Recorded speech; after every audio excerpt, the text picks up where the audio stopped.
आरक्षण आमच्या हक्काचं सरकारचं करायचं काय?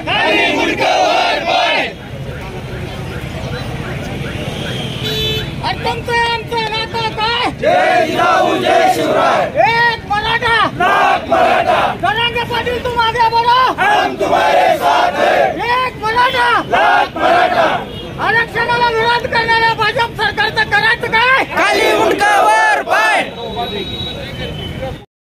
गृहमंत्र्यांना फोन केला, तुमचा मराठा समाजाने काय वाटलं केले? तुम्ही मराठा समाजाची मतं घेत नाहीत का? फक्त एका विशिष्ट समाजाच्या वरील गुन्हे मागे घ्या. तुम्ही असं का बोलला नाही? तुम्ही एका विशिष्ट समाजाच्या गुन्ह्यामध्ये दाखल मागे करून घेण्यासाठी का पुढाकार घेतला? तुम्ही मराठा विरोधी, मराठा आरक्षण विरोधी ही भाजप सरकार आहे. आणि आम्ही आमच्या गावामध्ये गावपर्यंत मार्फत असा ठराव केला की आम्ही कुठलीही सभा होऊ देणार नाही.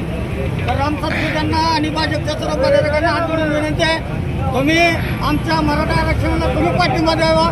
हा असं आपलं देवादर्शन घेऊन आणि तुम्ही निघून जावा. आणि राज्यात सत्ता असताना सुद्धा एक तर आमच्या आया बहिणीवर लाठीचार्ज केला, सर्वसामान्य जरांगे पाटील सारख्या व्यक्तीवर एसआयटी लावली गेली आणि सगळ्या गोष्टी यांच्या हातात असताना सुद्धा मुंबईच्या आंदोलनात करतोय. आणि इथं कुठलीही प्रकारची सभा या राजकीय किंवा सत्ताधाऱ्यांची कुठलीही सभा होऊ देणार नाही किंवा कुठलाही कार्यक्रम होऊन देणार नाही. सगळे गावकरी मराठा समाज म्हणून आम्ही याला विरोध करणार. आणि सर्वांना आमची विनंती आहे, त्यांनी आमचा मान राखावा. आम्हाला कुठलंही आम्ही चुकीचं पाऊल उचलणार, संविधान मार्गानेच आम्ही मागणी करतोय आणि हक्कानेच मागतोय. आणि त्यांनी ह्या गोष्टीची जाणीव ठेवावी एवढी विनंती करतो. जय जाऊ जय शिवराय.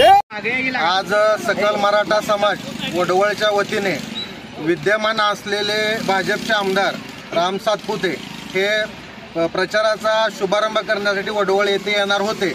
समाजाच्या वतीने आम्ही त्यांना जाब विचारणार होतो आरक्षणासंदर्भात, पण त्यांनी कुठल्याही समाजाच्या ह्याला विचारणा न करता भावनेला त्यांनी एक प्रकारे सन्मान द्यायला पाहिजे होता.